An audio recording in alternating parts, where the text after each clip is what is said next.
Hi, I'm Bob Ethington. And I'm Nick Nicholas. And this is From Akron and Beyond.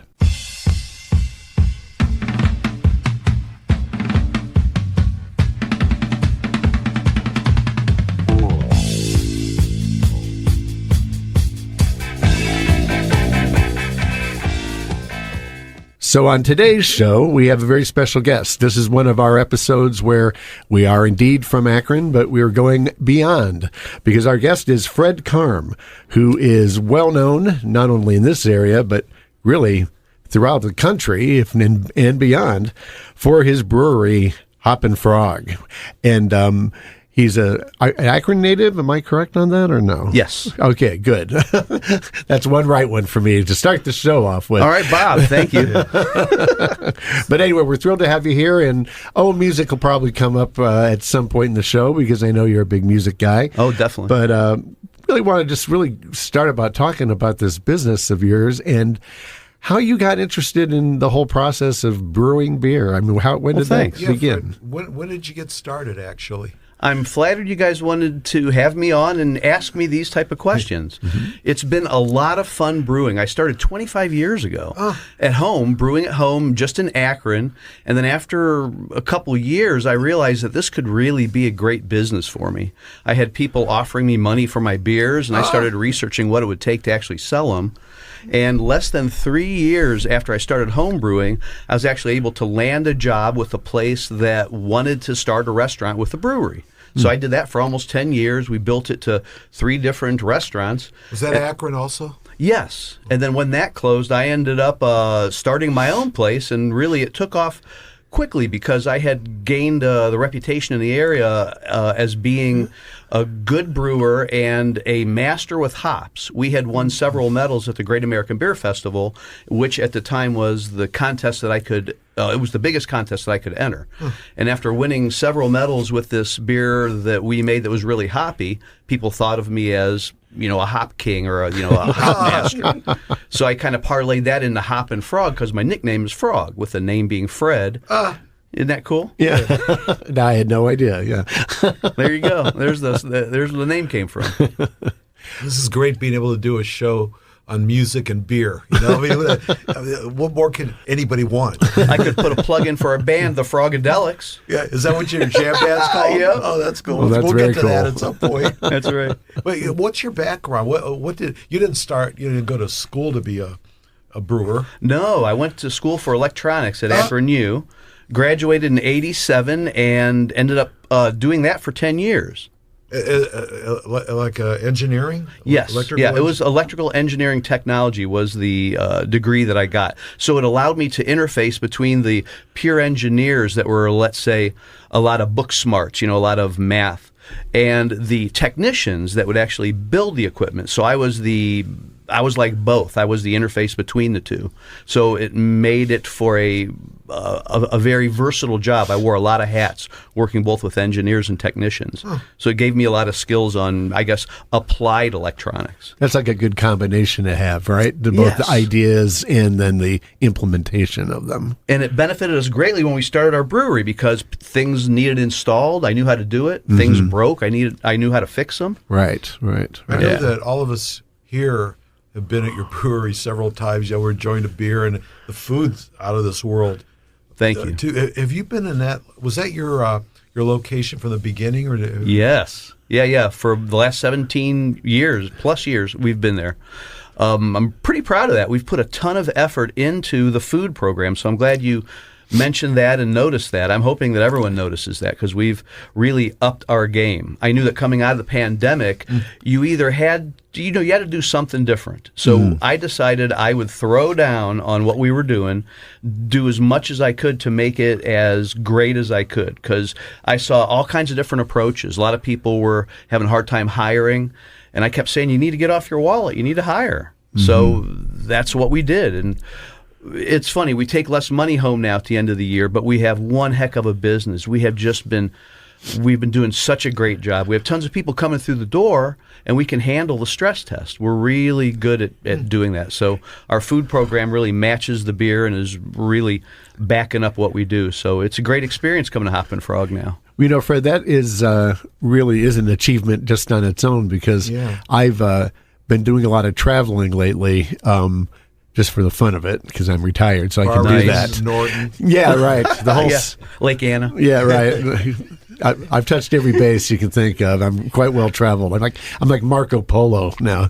But Nice. but yeah, I would go to so many places, and it was just like, the service would be so slow, and you could tell that they just didn't have any employees. There was probably one person cooking and, 2 waitresses or whatever. And is that so annoying? Yeah, and it is. And it's very annoying, and you feel bad for the workers. Yes. But then on the other hand, you feel bad for yourself. It's not the experience you wanted. So, for you to be able to have approached the post-pandemic world the way you have and have it work out is a great thing. Thank you. I want to do it the way that I want to live, so that's the way we're doing it. First class. Beautiful. Thank you. Hey, Fred, mentioned the awards, early on in your career.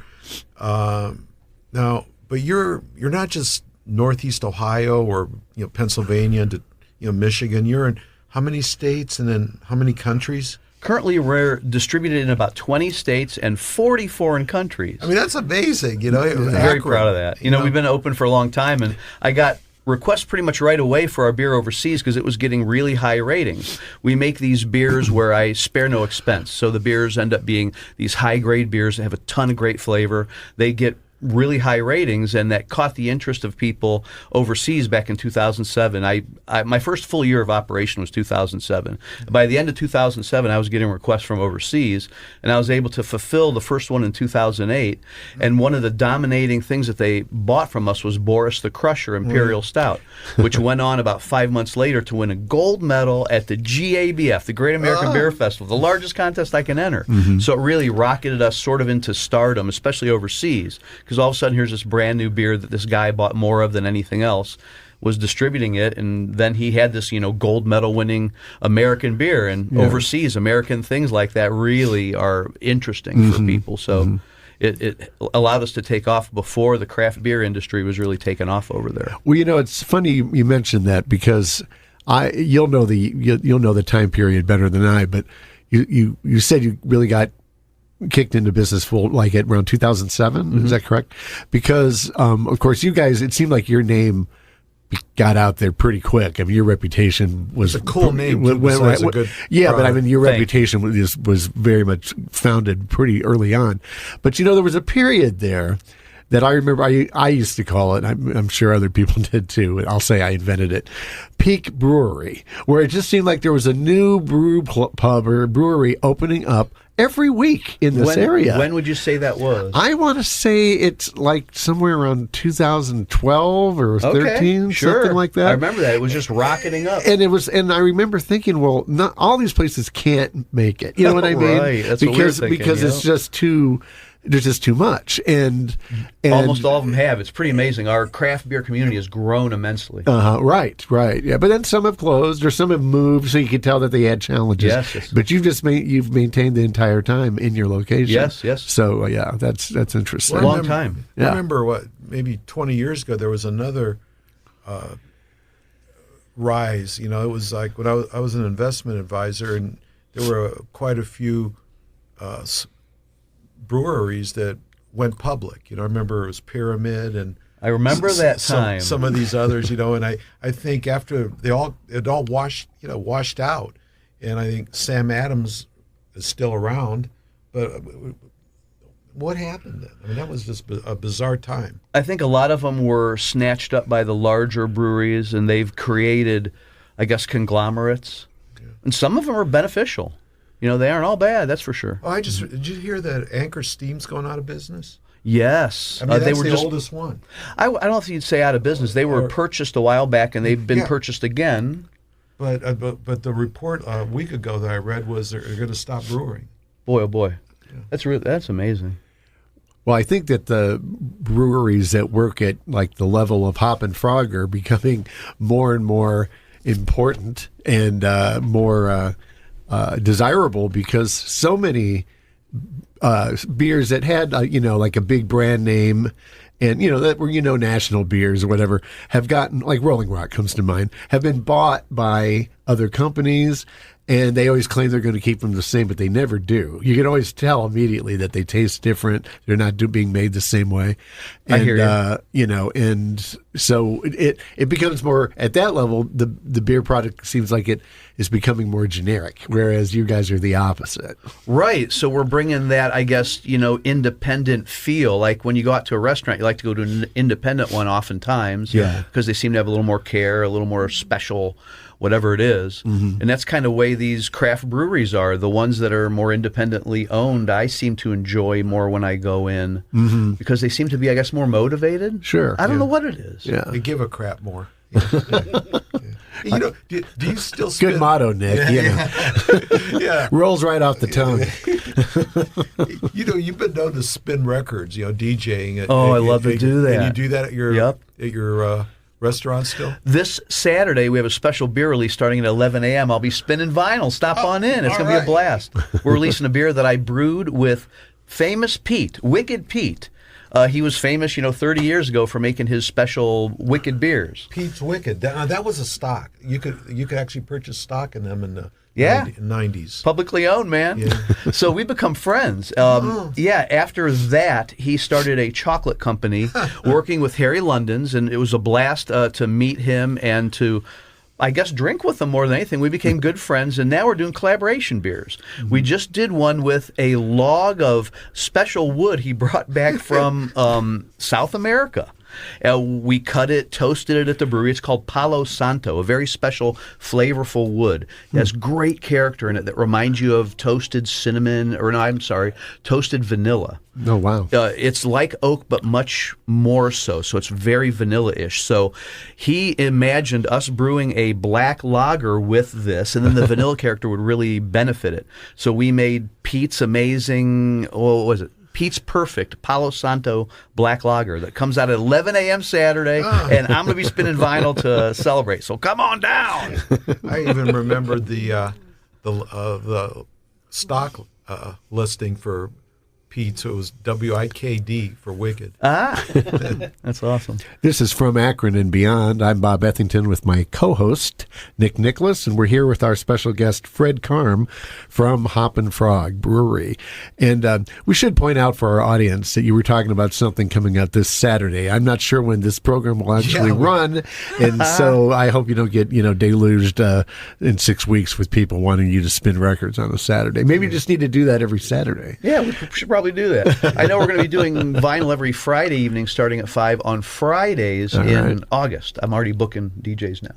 You've been a vinyl guy all along? Yes, love vinyl. And I knew that when we started the tasting room, we wanted to spin vinyl. I had my dad's old turntable, and I had about 50 of my old records I had kept from way back in the day. Yeah. Kept them real pristine. So I started spinning vinyl, and people dug it. People were coming up, checking out the records. A lot of people had never even seen them before, so it just killed me. Yeah. It was a blast. And I quickly wore out his old BSR turntable from the 70s, and I started, buying good ones. Now I have really good ones from Audio-Technica, where I used to work, by the way, which is pretty cool. Yeah. I worked there for a couple months. Yeah. And you're also into playing live, right? You play an instrument and you sing? I like to, yes. Yep. Yeah. We don't do that as much as we used to, but I sure do like to do that. I know when the Frogadelics were practicing often, we had 5 different performances at the brewery, which was cool. But that's all. We just played at the brewery. What kind of stuff do you play? It's a combination of classic rock and blues and a little bit of heavy metal. I like to bust out a little Metallica here and there. Oh, wow. Okay. Besides Metallica, what are some of your other favorite bands? Oh, my gosh. I was going to suggest playing Scorpions' Blackout. I love Scorpions. And Blackout was written about their visit in 1980 to Cleveland. They had a tour. When they stopped in Cleveland, they partied so hard that the singer actually blacked out and remembered it. So on their 1981 album Blackout, that was the hit song off. One of the many. So I love that type of stuff. Judas Priest and the old Black Sabbath. But I even love the new stuff too. So.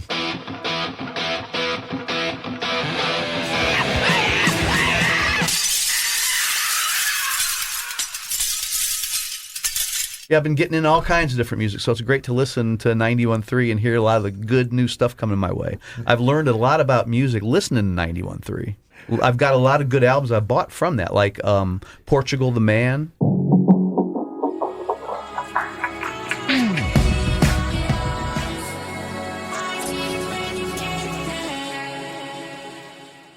Do you, when you're playing vinyl at the Hoppin Frog, do you ever play any Bizarros records? Every once in a while, I'll break into one, sure. Yeah, do people Clear the room. I was going to say, do people ask to take it off, please? No, come on now.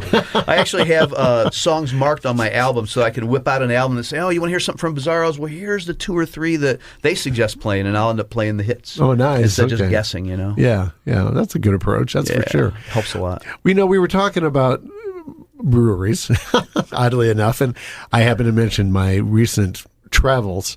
And, something that's interesting I'd like to hear your opinion on, Fred, is my wife really loves craft beer.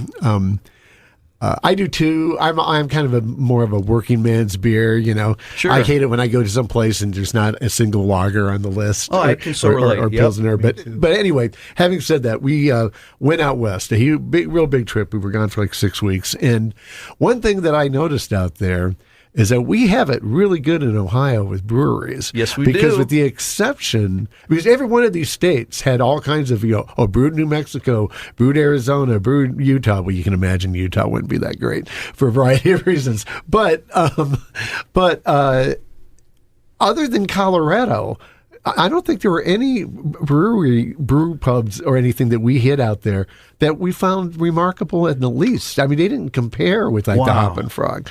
Thank you. And I just wondered if you've been able to travel much and been able to notice that phenomenon yourself. Yes, I've traveled, I wouldn't say extensively, but I've certainly traveled, and I hear the same thing from a lot of people that I see in what you just said. The beers out there are just all right. Yeah. You go to a brewery, and you can generally expect to have a solid beer or two, but they aren't all impressive. Yeah. And there's never, or I shouldn't say this, oftentimes there isn't really anything you want to buy to take home, which is disappointing. Every time I want to go to a brewery, I want to buy something and take it home. Yeah. And sometimes it's a struggle to figure out what to buy. Yeah. But there's a lot of new breweries out there. I mean, we're older than half the breweries in the world, so I'm a little spoiled. Interesting, yeah. I think that my standards are pretty high. We're spoiled by you. So I'd say give them time. Yeah, it was just funny. I mean, this isn't even a real name, but I just remember, like in particular, we were at a bar in Wyoming, and it was like, we specialize in,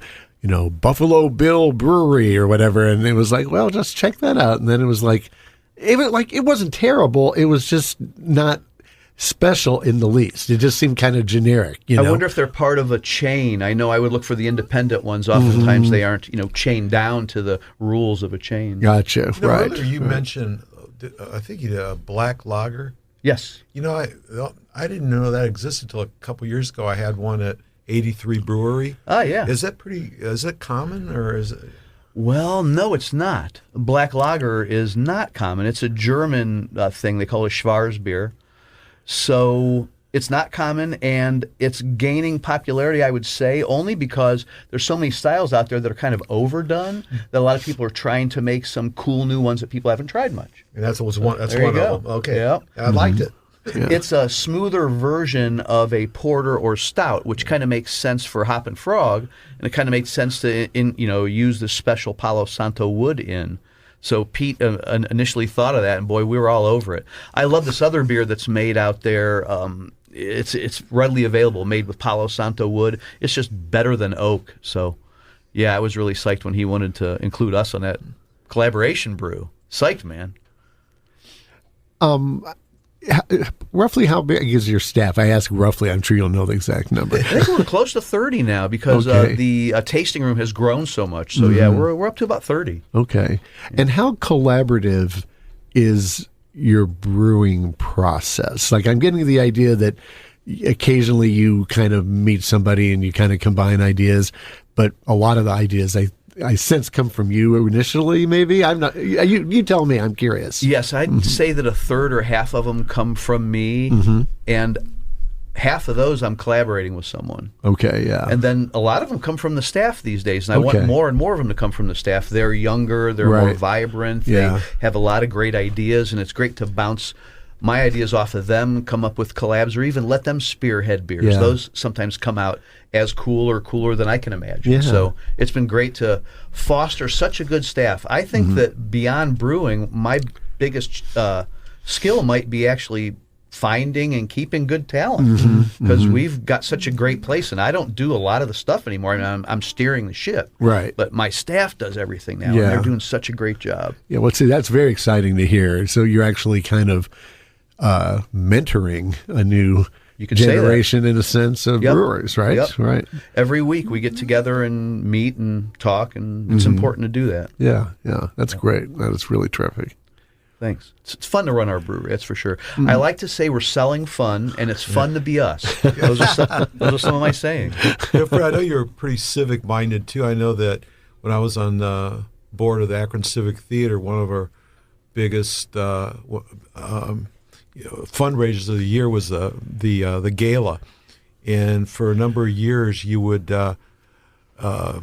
you'd have like a raffle off in the auction. You and somebody would create a beer. Oh, sure. Yeah, and that was always really great. Love doing that. Boy, we've done a lot with them, and we'll keep doing them. This year they have their gala coming up soon. And August, yeah. Yeah, we're already set up to give another brewing experience to them. So it's a lot of fun. You get a chance to brew your own beer with Hoppin Frog. So we'll take your idea and run with it. We'll design the label with your input.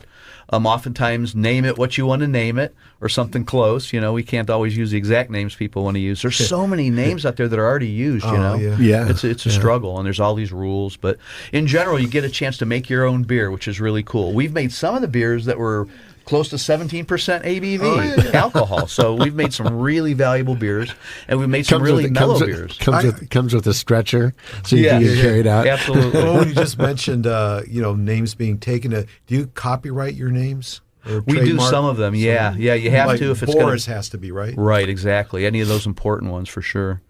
Yep, got to keep people from using them, and they try a lot now. I remember years ago when I had Clone Records, I wanted to start an offshoot label, call it Across Records, where the name that Akron came from. Ah. And I trademarked it, and I never did anything with it. But a couple of years ago, I noticed that it pops up where the name's available now. The time's up. Anybody can have it if they pay the right price. That's like domain names online. Yeah, run out after a while. So to get back to the food for just a moment, we've been talking about how excellent so much of the food is that you guys serve there. Name us 2 or 3 things that maybe are your favorites that you like. Oh, wow. If you can. One of the longest running things we have is a Cuban. When I envisioned starting a tasting room with our brewery, we had been open, 10 years, let's say. Yeah. And it was actually 7 years, sorry. I wanted to have great things. One of the things we wanted to have was a Cuban. So we actually found ourselves in Florida researching Cubans, getting great Cubans and learning what was most important to make Cubans. So I bought a smoker when we got back. We smoke our own pork, and we make really good Cubans. So that's one of the ones I always gravitate towards. I remember right before COVID, I had the best beef stew I ever had in my life there. Ah, thank you very much. Came in a Appreciate bread bowl. that. Appreciate that. One of the things I like to gravitate towards is our salads as well. We've been expanding those, so now we offer 3, and it really is nice because we'll offer proteins with them, and it's a healthy alternative. Right. I'm, being nearly 60 years old, I'll give it away. You got to eat healthy. So that's one of the things that I think I've been successful in doing is our menu is, there's a lot of healthy things on it, and one of the things I like to get a lot is our salads because you can add a nice protein to it. Right. That Cuban sandwich you mentioned, it's got me hungry. I'll tell you that now. So let's wait for winter time for the beef stew now. And then I got to say, one of the things I also researched a lot before we opened was when I knew we wanted to start a tasting room. I knew you had to have a great meat and cheese board. It almost goes hand in hand with tasting beers. So we researched that a ton. We now have great meats and great cheeses, and our staff in the kitchen is so motivated. They're actually starting to make their own charcuterie now, their own meats for the board. So That's really fantastic. psyched about that. They're coming out amazing, better than we can buy oftentimes. So really psyched about our food program. They're very motivated, and it really matches the quality of our beer. for a while there, the kitchen program was a struggle. But now for the last, it seems like 5, 6, maybe, about 6 years, it has not been. It's been a pleasure, and it's just been great for us. We've really been able to build it now to a great sustaining part of our business. Right. And charcuterie board is kind of the perfect thing to go with if you're sampling, 2 or 3 or 4 different kind of beers or whatever. That's Absolutely. You got a little bit of this on there, a little bit of that on there, so everyone seems to be satisfied. Yes, right. Palate cleanser. Right. Yeah, absolutely. This is From Akron and Beyond. I am Bob Ethington with my co-host Nick Nicholas. And from Hoppin Frog, we have Mr. Fred Karm here. We're talking about his business in the world of brewing beer, and also talking a little bit about music. I have to say, I'm surprised that you're as big of a metalhead as you are. I was a lot of people are. I was expecting, Grateful Dead or something like that. I got into music early on. Back in the 80s, I had worked at Lentine Music, so I got exposed to the early days of Yngwie Malmsteen and all the great heavy metal. So that's my early background. I used to work on guitars a lot and amplifiers, and I was trying to get them as loud and as proud as I could. So that's just. It's never, it's never rubbed off. I now love a more wide range of music, from jazz to blues. But I tend to go back to heavy metal here and there. I just bought one of Yngwie Malmsteen's original albums I had years ago. I bought it on vinyl again, so it's so awesome. And as soon as I bought it, I ran into the tasting room and I got on the speaker and I told everyone what I had done. I said, I'm going to play the whole album, so I hope you guys enjoy this. And it was just great to hear it again. It was really cool.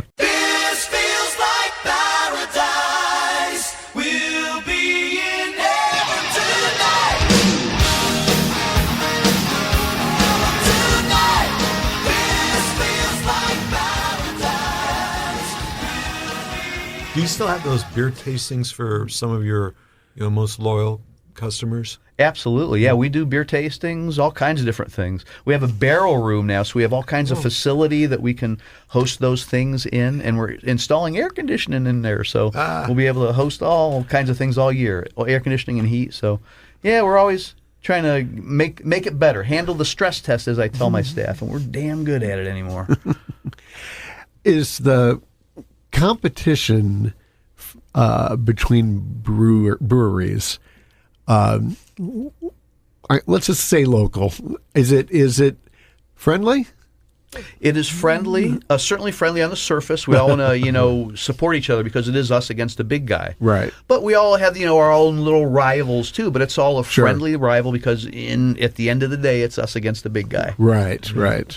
Yeah, but friendly rivals, sure, those exist. Mm-hmm. Well, that's good to hear. Yeah, absolutely. But that being said, I've got 2 different collaborations I'm working on here in Akron. One of them is with Missing Falls Brewery to celebrate Akron Beer Week. We're trying to do a first ever Akron Beer Week. It's going to be the last week in September. Oh, okay. So we're all doing collabs. I think there's a total of 8 or 10 breweries doing collabs with each other. So they'll have 4 or 5 collabs available throughout Akron and certainly at our breweries. So that'll be the fun part. Mm-hmm. And I'm also talking with the guys at Thirsty Dog. We want to do a collab for the Summit County Humane Society, who are having a groundbreaking actually this Friday at their new facility they're doing. Okay. Right here in Akron, bringing it home because it's been out of the city and now they're bringing it back in. Oh, well, that's really exciting. Yeah. Yeah. Thirsty Dog's been around for years too, right? Yes, absolutely. Yeah. That's my old alma mater. That's where I started. Oh, okay. Yeah. So we're good friends. Mm-hmm. So an Akron Beer Week, last week of September. That's right. Okay. Yep. We don't have a lot planned. We know that the collabs will be the highlight. Mm-hmm. We talked about trying to do a bunch of stuff, but we decided in the end just to start small and small and effective and successful. Mm-hmm. Because some of the other places, like I know Cleveland has struggled with their Cleveland Beer Week. Yeah. So this year they've revamped it and they expect great things. So it'd be great to see that as well. Okay. Well, I just wanted to reinforce what those dates were because I know Nick won't be available to do the show that week.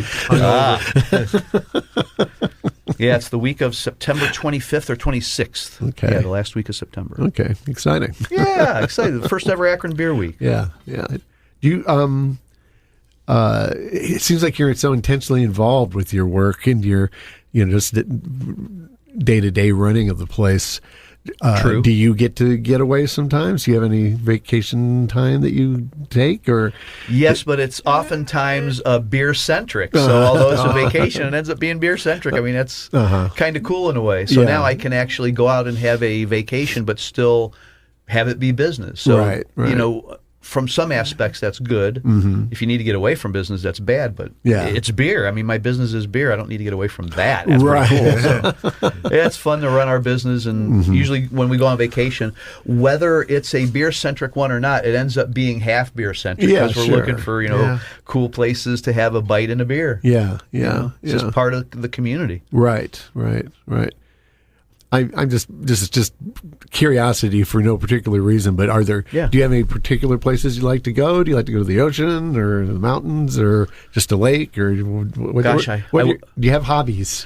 Yes, I wish I would have gone to more places in my life. The ones that I've gone to, I really enjoy, like Copenhagen, Bodegraven, Netherlands. Wow. I mean, I've been to those places more than once, and I'd love to go back. Rome. Those are the far-off places. And, Right. a lot in the U.S. for sure. Yeah. Really love the Petaluma area of California, and San Francisco area. So love to spend more time over there. Maybe brewing someday. Yeah. Wow. Yeah. There's so many great places in between here and there. You know. Sure. Exactly. Yeah, I haven't got out enough. Right. Well, duty calls, right? That's right. Yeah, hoping to get out to Denver soon for the Great American Beer Festival. That's coming up in a couple months. Okay. Yeah. Do you have any plans that are concrete at all, or even just kind of a vague ambition for Hoppin Frog in the future? I mean, everything's running full tilt now and it seems great. Do you ever? I mean, is there another step beyond that, or are you good with where you are? I've got this fine-tuned machine that's running great, so I'd like to keep it going just like that. Right. And in order to do that, we'll need to take on some new markets. So that's what we're looking at now. There's some cool new markets that we're going to go in, and we're excited about some of the ones that we're working with on the far part of the U.S. Through a business broker, which is kind of neat.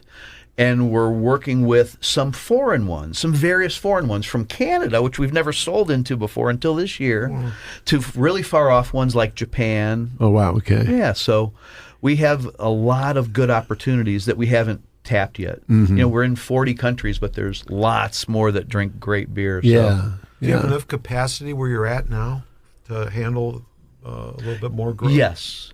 I know just what to do as capacity grows and goes beyond what we can handle at our place, because there's so many other breweries out there that want to help. Oh, so you could dole it out, or Very possibly, yeah. I've done that before, and not for our company, but I could do it again, and we very possibly would with the easiest to produce beers, in order to keep the harder to produce beers in house.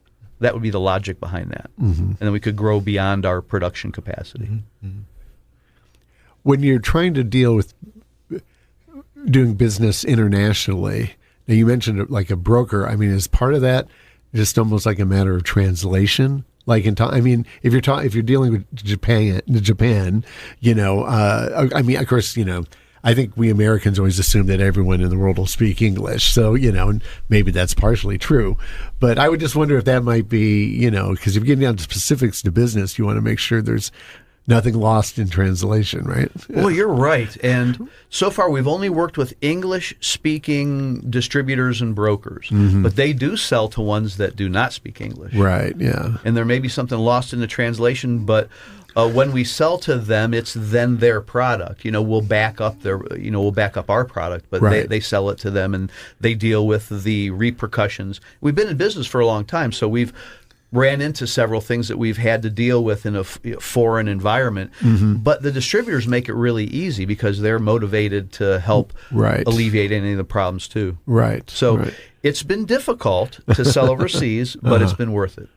And especially endearing. Going overseas and being able to brew with them, or to have your beer on tap, or to drink your beer on tap with people. Yeah. That's especially endearing. So Sure. It's been a lot of fun to have our beers overseas. And you were mentioning that American beers have sort of a cachet in other countries. Yes, American things in general, from Levi's on up. So yeah, with the beers, definitely. Yeah. Still like that, huh? Yes.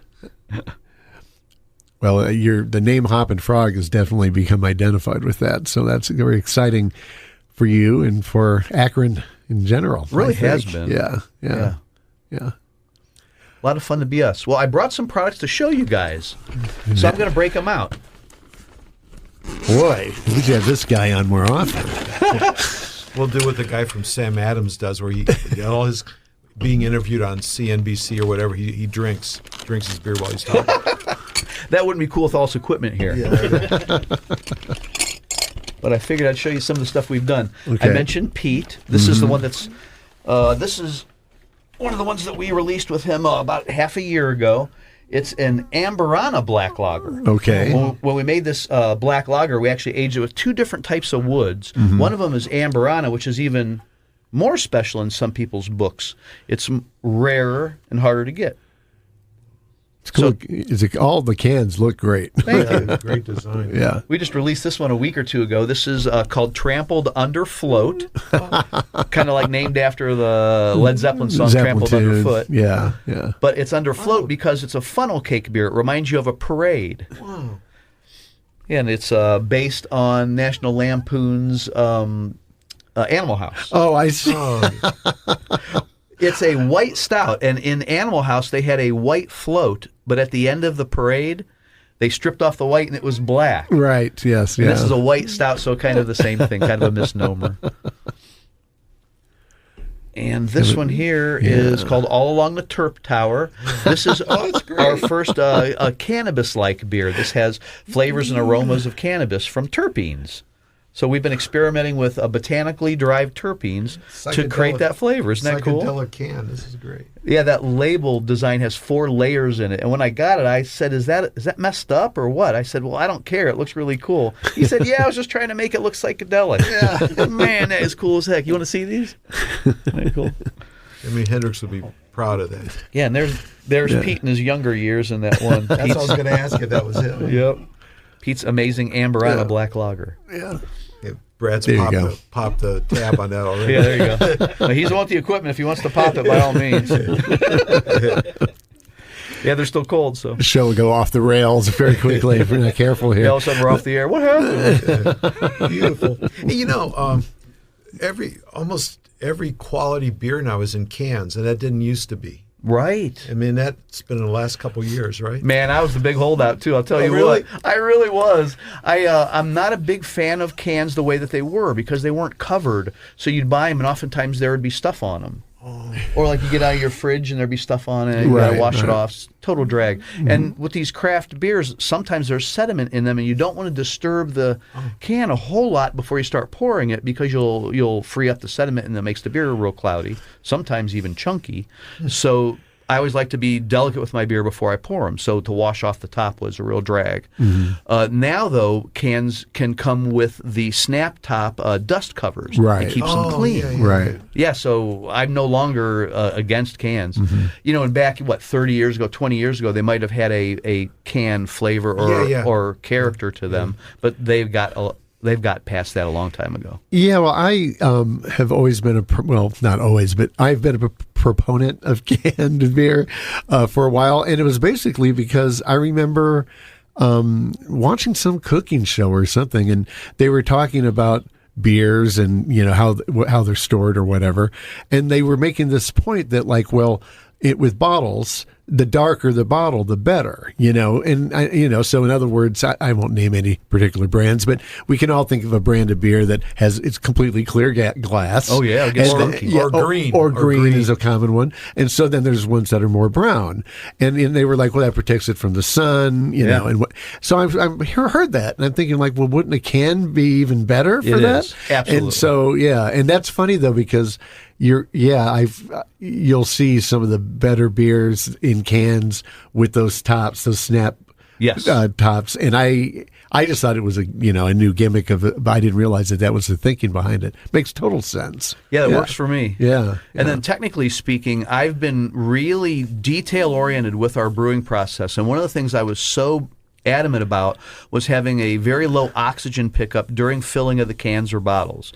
Technical, true, but it really will kind of ruin the beer after a short period of time. It's one of the biggest struggles, if not the biggest single struggle during packaging that any brewery will go through, is trying to eliminate or reduce oxygen. And with the can, there's hardly any room between the top of the beer and the air. Right. So big problem compared to bottles. Right. So I was very much against that. But the canner that we bought, we actually helped design 4 years prior. And in telling them all that, we actually built a special CO2 tunnel that transports the beer from filling to having the lid go on. So it's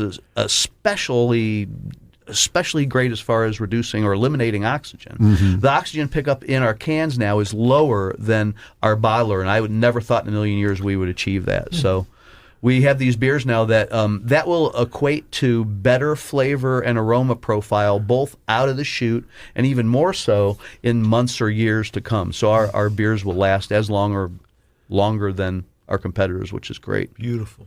It helps to eliminate oxygen. When you come up with a new, I'm not sure how to put this, flavor of beer or approach to a beer, any one of the three that you just brought, for instance, how difficult, well, like the one the trampled under float, that one, like how difficult is it to, this is a very naive question, but how difficult is it to make all of those beers taste the same? Like, if you consistency, that's so important. Right. I think it's key. Because these are so much more elaborate. Some of these brews that you're coming up with. Tons of flavors. It's hard to do as a home brewer. So I remember early on realizing that this would be a great business and taking a lot of great notes as a home brewer and really working on consistency. There are certain things you can do to make things consistent. For instance, instead of caramelizing in your kettle, it's great to buy caramelized malt. Then it's very consistent instead of expecting it to caramelize in the kettle identical every time. Yeah. So there's a lot of things we've done for consistency. And you're right. As far as breweries go, that's one of the things that bugs me, the inconsistency of breweries. Oftentimes they'll release a beer and then a little later on you buy that beer and it's different. Yeah. And oftentimes it doesn't have the flavor you expect. So you're like, I had flavor before, peach or strawberry or whatever it is. Now I have no flavor. Why would you do that? You know, it's kind of insulting to your palate. Do you think I don't taste that? Right. So we're always so careful to be consistent. I'm an electrical engineer, technologist, so I'm really good at applying myself to these engineering challenges. So when we're designing these beers, I design them around repeatability and consistency for someone younger and less skilled than me. Okay. That's the whole goal, so that we can always have consistency. It's really important. I don't ask them to caramelize in the kettle. I buy caramelized malt. Right. That type of thing. Well, that's very interesting because I've always wondered about that. And you're right. You can sometimes notice, it's like, boy, I loved this the last time I got it. It doesn't taste quite the same now for some reason. Absolutely. Yep. I'm pretty sure that never happens with our beer. We really spend so much time trying to make them consistent. Yeah. That being said, when a beer ages, it does become smoother with time. So you have to recognize that. Right. So, Nick, do you have anything else on your mind you'd like to ask Fred before we wrap this up? We're running out of time here. Pretty much covered everything I wanted to know. We'll hope to get you guys in there soon for a beer. Oh, I think can't wait. You can pretty much count on that. Maybe this Saturday I'll be spinning vinyl. Well, it's been a pleasure having you here, Fred, and thanks so much. I've learned a lot, and I hope our audience has as well. And again, it's just such a terrific thing to have such a respected and worldwide brewery as Hoppin Frog, based right here in Akron, and indeed going beyond with it. So this has been Bob Ethington with my co-host Nick Nicholas. Our guest has been Fred Karm of the Hoppin Frog Brewery, and thanks. We will see you next time.